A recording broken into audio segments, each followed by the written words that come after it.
Esto es Arqueología por teléfono, un programa para hablar de arqueología y sobre todo de arqueología urbana. A veces uno concurre a los anticuarios, que en las ciudades suelen ser un negocio bastante común. Y entonces el dueño, la dueña del anticuario dice: sí, yo conozco tal o cual losa, tal o cual marca, hemos tenido. Un día una señora que tenía un puesto en un mercado de pulgas me dice: yo he visto algunas cuestiones suyas, algunos escritos, algunas fotos suyas, me dice. Yo me hago una pregunta: ¿para qué quieren esos pedacitos? Yo en mi casa tengo uno entero.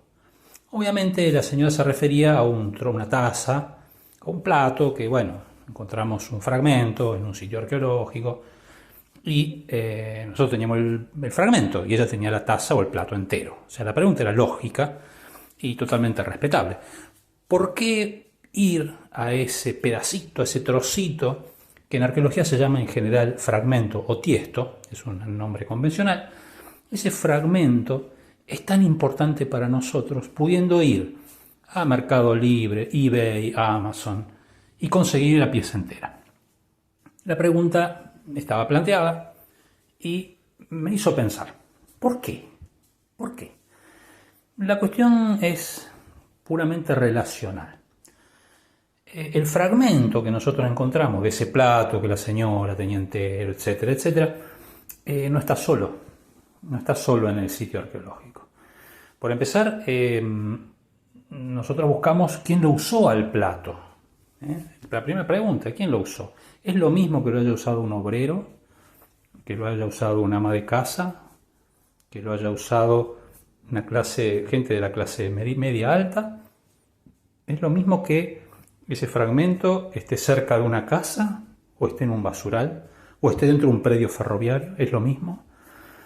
Esa es la primera respuesta. No es lo mismo. No es lo mismo. No es lo mismo que uno encuentre un trozo supongamos, de botella de brandy cerca de una casa inglesa, acerca de la casa de un operario del ferrocarril italiano. No es lo mismo. No es lo mismo que uno encuentre una botella de ginebra en un basural de un barrio o dentro del pozo de una casa, a que lo encuentre dentro de una iglesia. No es lo mismo. Entonces, esa pregunta, que tenía toda la lógica y toda la legitimidad de alguien que no sabe cómo funciona la arqueología, es totalmente contestable, y el objeto que ella aporta y que está entero es totalmente respetable. Solamente lo que hay que hacer es ubicarlo.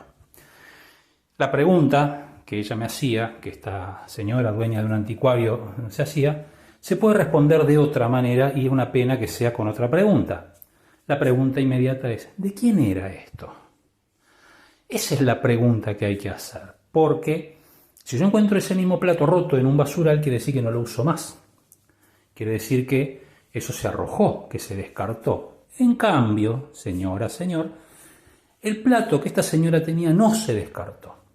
La pregunta arqueológica es no solamente quién lo usó, quién usó este plato, sino también la pregunta es ¿por qué no lo tiró? Si es viejo, si hay platos nuevos, incluso hay platos mucho más modernos, más duros, de vidrio templado, o de losas mucho más bonitas, o etcétera, un gran etcétera.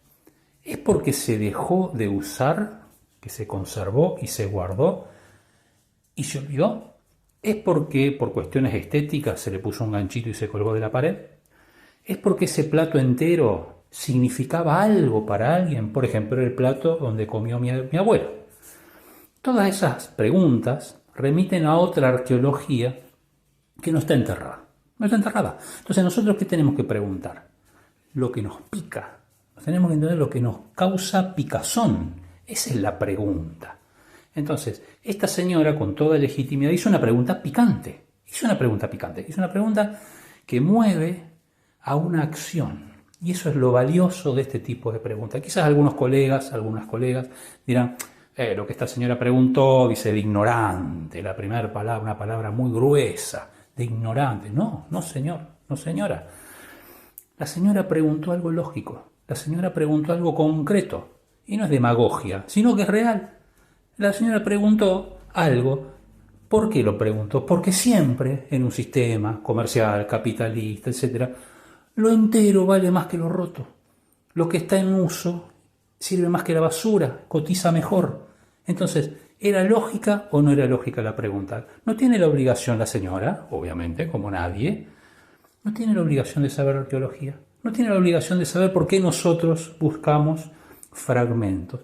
Precisamente, esta serie de audios, monólogos, están dedicados a esta señora. Están dedicados a esta señora porque nos obliga a pensar. No es para instruirla, sino para pensar. Entonces, yo agradezco a esa señora que haya hecho la pregunta. ¿Por qué? Porque pudo poner arriba de la mesa lo que nadie se pregunta en arqueología. Y esa es la gracia, y eso es lo humano.